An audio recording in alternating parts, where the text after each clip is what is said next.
여러분, 저는 있잖아요. 여러분들이 참 행복했으면 좋겠습니다. 참 행복하게 살았으면 좋겠습니다. 그래서 여러분들이 어떻게 하면 행복하게 살 수 있을까 말씀을 준비했습니다. 집사님들이 절대로 30분을 넘기면 안 된다 해서 제가 30분을 넘기지 않을 것입니다. 예. 여러분, 인생을 행복하게 살려면요, 바른 꿈을 가지고 살아야 합니다.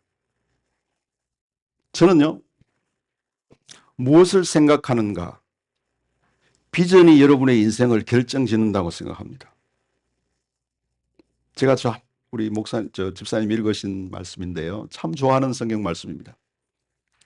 비전이 없으면 백성이 방자히 행하거니와. There is no vision, the people perish. 비전이 없으면 많은 사람들이 하나님 보시기에 많은 사람들이 비전이 없이 살아간다고요. 그러면 하나님의 비전은 무엇입니까? 하나님의 아젠다가 뭡니까? 하나님께서 이루시고자 하는 목적이 뭐냐고요. 저는 이렇게 생각합니다. 하나님의 비전은요, 잃어버린 세상을 다시 회복하는 것입니다. 조금 더 쉽게 말하면 잃어버린 하나님의 가족을 다시 찾으시는 겁니다. 영어로는 rescue라고 합니다. 근데 그러면 또 다른 질문이 생기죠. 도대체 무슨 일이 있었기에 하나님은 이 세상을 다시 찾으시려고 합니까? 여기 다시 찾으시는 것, 구출하는 것을 우리 교회 용어로는 구원이라고 말합니다. 왜 하나님께서 자기 백성을 구원하셔야 했습니까? 그러면 이렇게 질문해 보겠습니다. 그렇다면 왜 세상은 이렇게 망가지게 되었습니까? 성경은 그 이유를 분명하게 말합니다. 인류는 처음에 마귀의 거짓말에 속아서 하나님의 말씀을 거역했습니다. 그 이후로 인간은 하나님으로부터 단절되게 되었습니다. 그 이후로 인간은 스스로의 힘으로는 결코 벗어날 수 없는 어떤 보이지 않는 권세에 붙잡혀서 살아가게 되었습니다. 성경은 그것을 죄의 권세라고 합니다. 죽음의 권세라고 합니다. 사탄의 권세라고 합니다. 인류는요, 스스로의 힘으로는 결코 이길 수 없는 영적인 권세 아래 묶여 있었다고요. 이 말을 들으면서 여러분 가운데 질문이 있는 분이 있을 것입니다. 목사님, 그 말이 사실입니까? 제가 어떤 보이지 않는 권세에 붙잡혀 있다고요? 그러면 그 증거가 뭡니까? 여러분 중에요, 이제껏 살아오시면서 내가 이것은 꼭 해야 된다고 생각합니다. 선한 일입니다. 그런데 도저히 그것을 못했던 경험을 가지고 계신 분이 있습니까? 혹은 여러분 중에요, 내가 이것은 절대로 해서는 안 된다고 생각합니다. 해서는 안 되는 일입니다. 그런데도요, 그것을 했던 그런 경험을 가지고 있는 분들이 있습니까? 저와 여러분은 다 모든 그런 경험들을 가지고 있을 겁니다. 그렇지 않습니까? 성경은 그것을요, 보이지 않는 권세에 우리가 묶여 있다고 말합니다. 우리는 스스로의 힘으로는요, 도저히 이길 수 없는 권세 가운데 묶여 있습니다. 여러분, 지금 대한민국은요, 감옥이 수용할 자리가 없습니다. 과포합니다. 여러분, 무슨 죄를 지어서 감옥에 들어갔다고 합시다. 감옥의 생활이 정말 열악합니다. 그렇지 않습니까? 비참한 형을 산다고요. 그런데 그 사람이 나와서요, 다시 죄를 짓고 감방에 들어갑니다. 왜 그렇습니까? 뉴스를 보면요, 일어나지 않아야 될 비참한 일들이 계속해서 일어납니다. 왜 그렇습니까? 인간은 보이지 않는 권세에 묶여 있다는 증거입니다. 인간은 스스로 그 권세에서 벗어나지를 못합니다. 그래서 하나님께서는 우리를 구원하시기 위해서 행동하셨습니다. 하나님은 외아들 예수님을 이 땅에 보내셨습니다. 왜 예수님께서 이 땅에 오셨습니까? 우리를 결박하고 있는 원수와 싸우기 위해서 예수님께서 오셨습니다. 예수님께서 십자가에 죽으시고 부활하심으로 죄와 죽음의 권세를 예수님께서 완전히 깨뜨리셨습니다. 이제 우리는 죄와 죽음의 노예가 될 필요가 없습니다. 누구든지 예수님을 믿으면 죄와 싸워서 승리할 수 있는 새로운 삶을 살게 되었습니다. 성경은 이것을 복음이라고 말합니다. 기쁜 소식이라고 말합니다. 그리고 이것을 믿는 예수님의 제자들은 세상으로 흩어져서 자신들이 보고 경험한 예수님을 담대하게 전하기 시작했습니다.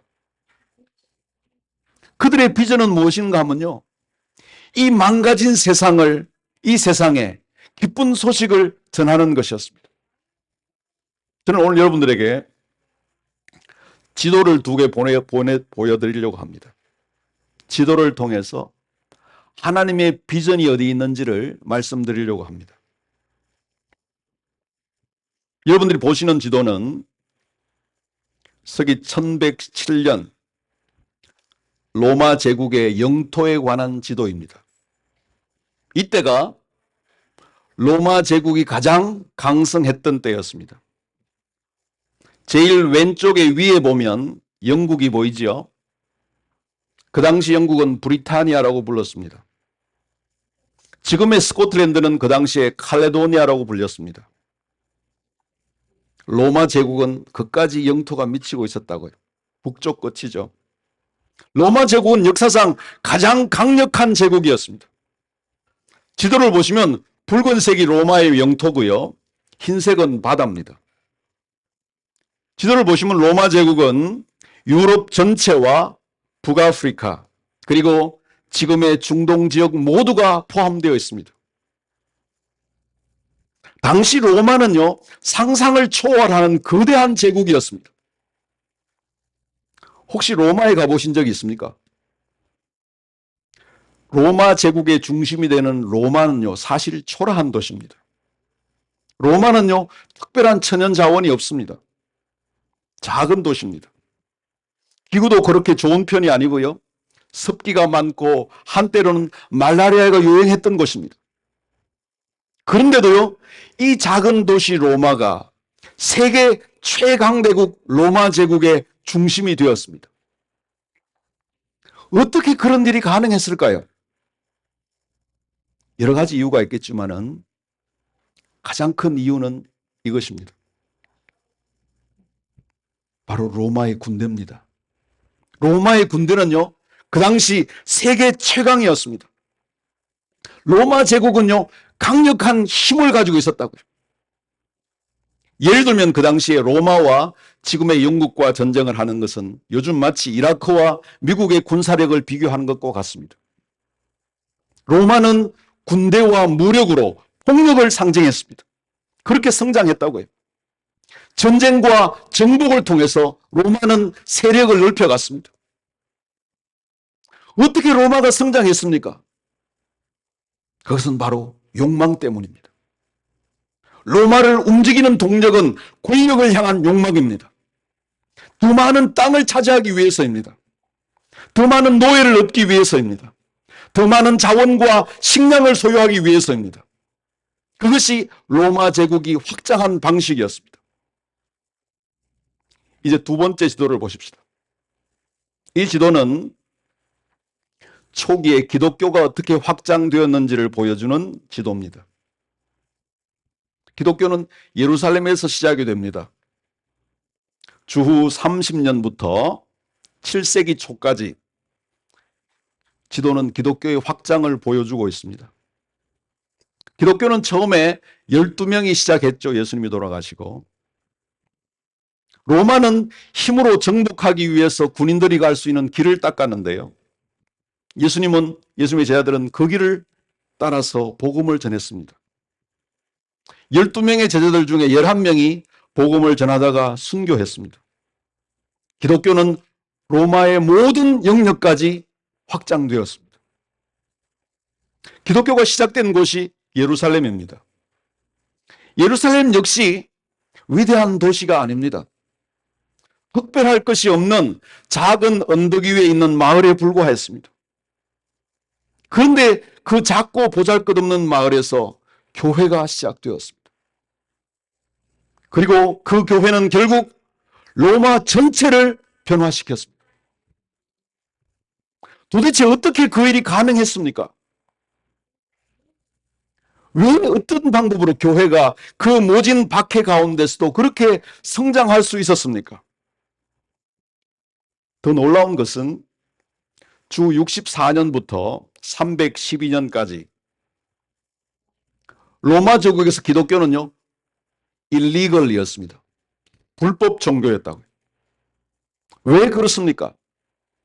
기독교인들은요, 황제인 시저를 주님으로 고백하지 않았기 때문입니다. 기독교인들은요, 시저를 주님으로 고백하지 않고 십자가에 죽으시고 부활하신 예수님을 주님으로 고백했습니다. 그래서 250년 그 긴 세월 동안에 숨어서 예배를 드려야 됐습니다. 박해의 대상이었습니다. 그럼에도 불구하고 교회는 지속적으로 성장했습니다. 당시 로마 제국에는 이런 법이 있었습니다. 주 258년 로마 황제 발레리아누스가 내린 칙령입니다. 그리스도인들은 언제 어디서든 발견되는 즉시 현장에서 처형하라.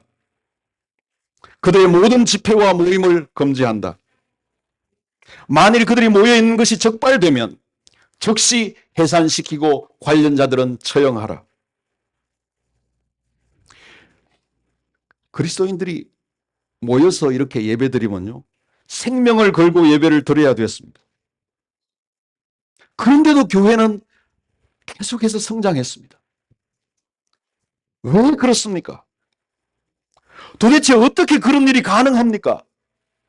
로마는 지도상에서 사라졌는데 왜 교회는 무너지지 않습니까? 첫 번째 이유는요, 주님께서 그리스도인들을 강력하게 붙드셨기 때문입니다. 그리고 성령께서는요, 그들로 하여금 예루살렘을 떠나서 세상으로 나아가게 하셨습니다. 그리고 십자가에 죽으시고 부활하신 예수님을 담대하게 전하게 하셨습니다. 여러분, 기독교 이전에는요, 선교라는 용어가 없었습니다. 당시 이방 어떤 종교도요, 사람들을 찾아다니면서 자신의 신을 전하지 않았습니다. 제우스를 전하는 선교사도 없었고요, 아폴로를 전하는 선교사도 없었습니다. 그런데 그리스도인은 달랐습니다. 생명을 무릅쓰고 낯선 나라로 갔습니다. 한 번도 만나본 적이 없는 사람들을 찾아서 새로운 언어를 배우고 자신의 생명을 희생하면서 복음을 전했습니다. 그리스도인들은요, 힘으로 세상을 지배하려는 사람들이 아니었습니다. 그들은 오히려 세상 가운데 작은 소수였습니다. 끊임없이 박해를 받는 사회적인 약자들이었습니다. 그렇다면 그들의 목적이 뭡니까? 무엇이 그들을 움직였습니까? 그들이 가지고 있는 비전이 무엇이었습니까? 그들이 세상으로 간 이유는 단순했습니다. 사람들에게 참된 자유를 전하기 위해서였습니다. 죄에 묶인 사람들에게 해방을 선포하기 위해서였습니다. 하나님의 사랑과 긍휼을 전하기 위해서였습니다. 그래서 만나는 사람들마다 그렇게 지냈습니다. 우리는 소망이 있다고요. 영생의 소망을 우리가 가지고 있다고요. 어떻게 죽음을 이깁니까? 왜 죽음을 두려워하지 않습니까? 영생에 대한 소망을 가지고 있었다고요. 아무도 이길 수 없는 죽음의 문제를 해결하신 분이 계십니다. 우리를 결박하고 있는 죄의 권세를 깨뜨리신 분이 계십니다. 주님의 제자들은 그 예수님을 직접 만난 사람들입니다. 십자가에 죽으시고 부활하신 예수님을 경험한 사람들이었다고요. 자신들이 만난 예수님을 전했다고요. 한 번도 가보지 않은 그 나라에 가서, 낯선 땅에 가서 복음을 전했습니다. 그런데 아주 중요한 사실이 있습니다. 교회는 단지 설교를 잘해서 성장한 것이 아닙니다. 오히려 그 당시 기독교인들은요, 행동 때문에 성장했습니다. 당시 로마는요, 잔인한 사회였습니다. 폭력이 난무한 사회였습니다. 탐욕이 사람들을 지배하고 있었습니다. 그러나 그리스도인들의 삶은 로마의 그것과는 완전히 달랐습니다. 그리스도인들은 그 세상 가운데 하나님의 사랑을 보여주었습니다. 그리스도인들은 그 세상을 섬겼습니다. 복음은 말로만 전해진 것이 아니었습니다. 사람들은 그리스도를 따르는 사람들의 삶을 통해서 하나님의 사랑을 목격했다고요. 로마 시대에는 원하지 않은 아기를 낳으면 그냥 산에 버렸습니다. 그러나 크리스천들은 그 아이를 데려다가 키웠습니다. 비록 신생아라 할지라도 하나님이 사랑하시는 생명은 귀하다고 여겼기 때문입니다. 기독교의 복음은 입술로만 증거된 것이 아닙니다. 삶으로 증거되었습니다. 오늘 많은 사람들은 이성적인 사고로 기독교에 들어오려고 합니다. 물론 지성은 중요합니다. 그러나 신앙은 결코 맹목적인 믿음이 아닙니다. 사람은 생각만으로 믿음에 이를 수 없습니다. 지적인 동의만으로 충분하지 않습니다. 삶으로 드러나는 믿음이 참된 믿음입니다. 요즘 기독교인들이 한국에서 지탄을 받고 있습니다. 저는 목사와 교회의 책임이 크다고 생각합니다. 왜 이렇게 되었습니까? 왜 교회가 이렇게 지탄을 받고 있습니까? 로마가 추구한 가치를 교회가 추구하고 있기 때문입니다. 하나님을 축복을 주시는 도구로 생각합니다. 신앙을 사용해서 하나님을 이용해서 자신이 축복을 받으려는 이기적인 믿음이 교회를 이렇게 변질시켰습니다.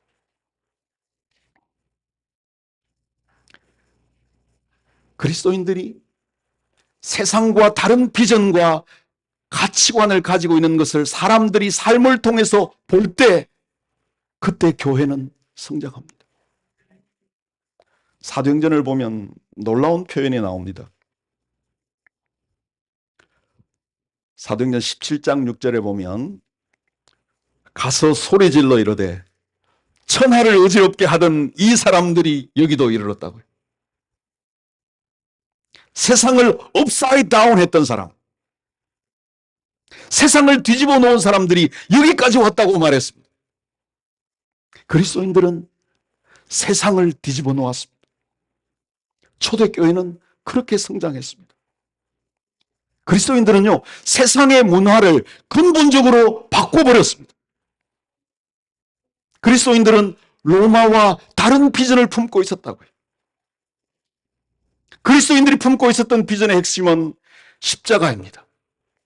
자기 부인과 사랑과 희생입니다. 우리는 교회 역사를 통해서 하나님께서 초대교회를 통해서 어떻게 세상을 변화시키는지를 우리가 배워야 됩니다. 우리가 교회 역사를 배워야 되는 이유는요, 단지 하나님께서 오래전에 어떻게 하시는가를 배울 뿐만 아니고요, 더 중요한 이유는 하나님께서 오늘 우리를 통해서 우리가 사는 이 시대 가운데 무엇을 하기를 원하신지를 배우기 위해서입니다. 그러면 초대교회가 세상을 어떻게 변화시켰는지를 몇 가지를 한번 살펴보겠습니다.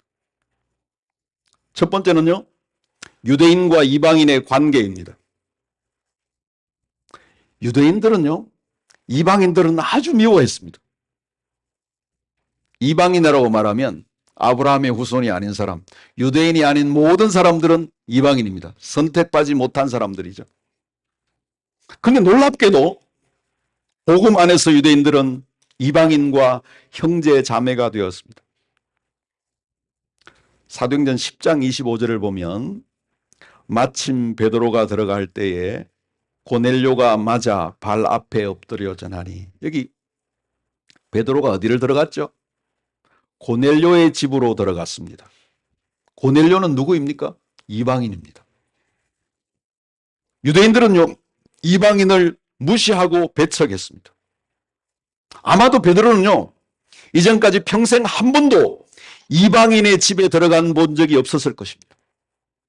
아니, 이방인의 집에 들어가는 것을 상상조차 못했을 것입니다. 당시 유대인들의 문헌을 보면 이런 가르침이 나옵니다. 이방인들과는 따로 지내라. 거리를 두어라. 그들과 함께 식사하지 말아라. 그들의 행동을 따라하지 말아라. 그들과 가까이 지내지 말아라. 왜냐하면 그들은 부정하고 그들의 삶은 더럽고 그들의 삶은 하나님 앞에서 가져간 것이기 때문이다. 그래서 유대인들은 이방인을 만나지 않았습니다. 그런데 베드로는 달랐습니다. 예수님께서 말씀하신 사랑의 말씀에 순종했습니다. 그리고 하나님께서 잃어버린 백성들을 찾아가시려는 하나님의 뜻에 순종했습니다. 그리고 고넬료의 집에 들어가서 예수님의 복음을 담대히 전했습니다. 두 번째 예를 보겠습니다. 여성의 지위입니다. 여러분, 학자들은요, 기독교가 초기 300년 동안 급격하게 성장한 이유가 여성들 때문이라고 말합니다. 수많은 여성들이 교회로 들어왔습니다. 당시 여성들은 로마 제국에서요, 한 가지 역할을 하는 기능을 가지고 있습니다. 국가를 위해서 봉사하는 시민과 전쟁터에서 싸울 군인을 생산하는 것입니다. 그것이 여성의 존재 이유라고 생각했습니다. 고대 사회에서 여성들은 남성보다도 지적으로, 육체적으로 열등한 존재로 취급되었습니다. 여성들의 말은 법정에서 정인으로 채택하지 않았습니다. 여성들은 무시했고 신뢰하지 않았다고요. 당시 로마 사회에서 남편은 아내를 자신의 소유물처럼 여겼습니다. 로마인들은 자신의 아내를 다른 남자들에게 주기도 했습니다. 가장 남자의 결정에 따라서 갓 태어난 아기를 버리거나 낙태하는 일도 많았습니다. 그런데 예수 그리스도의 복음이 모든 것을 흔들어 놓았습니다. 복음은 남자와 여자 모두 하나님의 형상대로 창조된 존귀한 존재라고 가르쳤습니다. 성경은 남자와 여자는 분명히 다르지만 하나님 앞에 동일한 존엄성과 가치를 가진 존재로 가르쳤습니다. 그것은 당시 로마 사대에는 도저히 들어보지도 못했던 혁명적인 가르침이었습니다. 기독교가 들어가자 놀라운 일이 벌어졌습니다. 인구조사에는 포함되지조차 않았던 아이들이 소중해졌습니다. 짐승 취급을 받던 노예들이 예배를 마치고 한상에서 주인과 밥을 먹는 놀라운 충격적인 일들이 일어났습니다. 기독교가 들어가자 사회는 업사이드 다운 됐다고요. 그러면 이 초기 기독교 역사가 오늘 우리에게 주는 메시지가 무엇입니까? 지금 예배드리고 있는 여러분들에게 하나님께서 주시는 말씀이 뭐냐고요? 저는 며칠간 이 말씀을 준비하면서 하나님이 저에게 주시는 말씀이 있었습니다. 물론 제가 하나님의 뜻을 다 안다는 것은 아닙니다. 그러나 기도하는 중에 하나님께 저에게 주신 생각이 있었습니다. 하나님은요, 이렇게 말씀하시는 것 같습니다.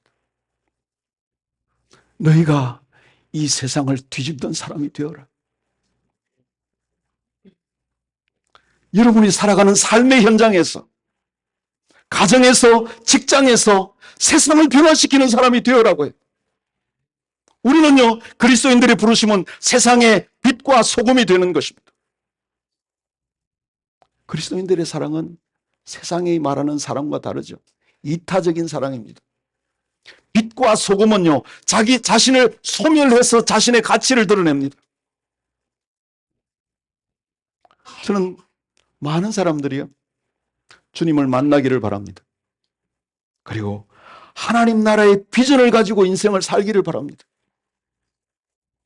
저는 교회에 이 두 가지가 정말 중요하다고 생각합니다. 머리로 주님을 아는 것이 아니고요, 주님을 만나는 것이 중요합니다.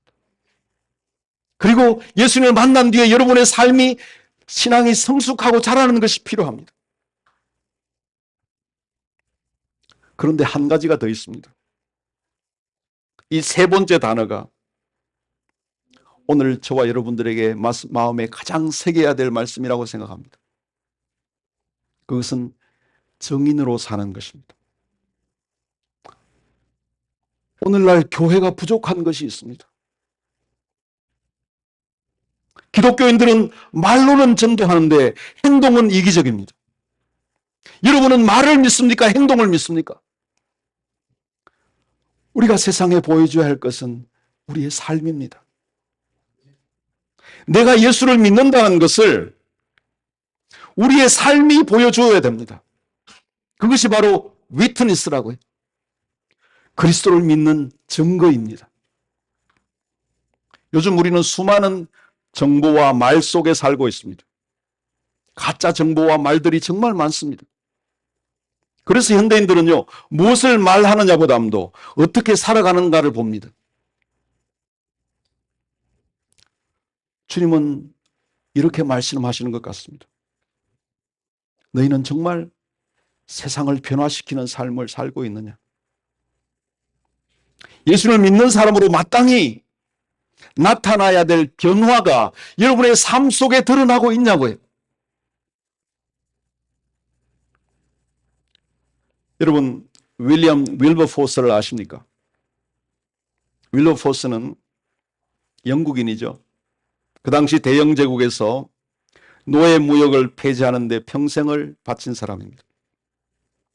수많은 반대와 어려움 속에서도 오랫동안 포기하지 않았습니다. 윌버포스를 움직인 힘은 로마가 추구했던 정치적인 야망이 아니고 주님의 제자들이 헌신했던 복음에 대한 확신이었습니다. 윌리엄 윌버포스는 하나님 나라의 비전을 품고 있는 사람이었습니다. 그래서 저는 여러분들에게 질문을 드리고 싶습니다. 도전하고 싶습니다. 오늘 우리 시대의 윌버포스는 누구입니까? 누가 생명의 존엄을 지키기 위해서 일어설 것입니까? 누가 가난과 소외된 이웃을 위해서 자신의 삶을 드리겠습니까? 누가 이 땅의 청소년들을 다시 세우는 일에 헌신하겠습니까? 누가 우리 사회의 갈등과 분열을 치유하는 일에 앞장서겠습니까? 세상은 지금도 그리스도의 교회가 깨어나기를 기다리고 있습니다. 여러분의 비전은 로마가 추구했던 욕망입니까? 아니면 주님께서 가르치셨던 사랑과 섬김입니까?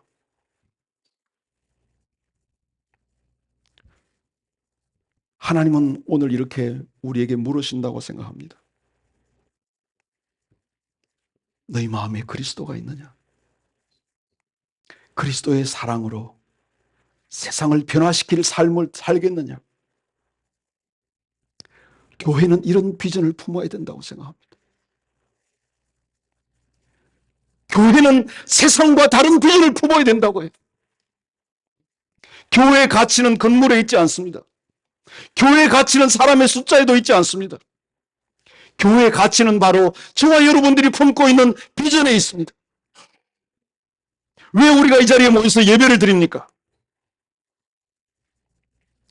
저는 이 자리에 참여한 모든 분들이 이 하나님의 비전에 함께 하기를 원합니다. 저와 여러분의 인생은 유한합니다. 로마 제국은 이미 지도에서 사라졌습니다. 그러나 하나님의 나라는 영원합니다.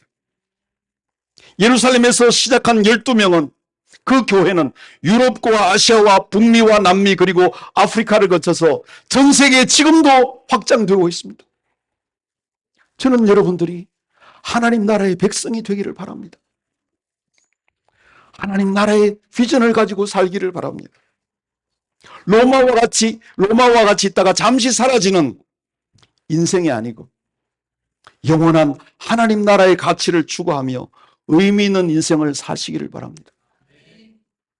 이것이 바로 하나님께서 저와 여러분들에게 주시는 하나님의 말씀이라고 생각합니다. 하나님께서 저와 여러분들에게 보여주시는 비전이라고 생각합니다. 기도하겠습니다.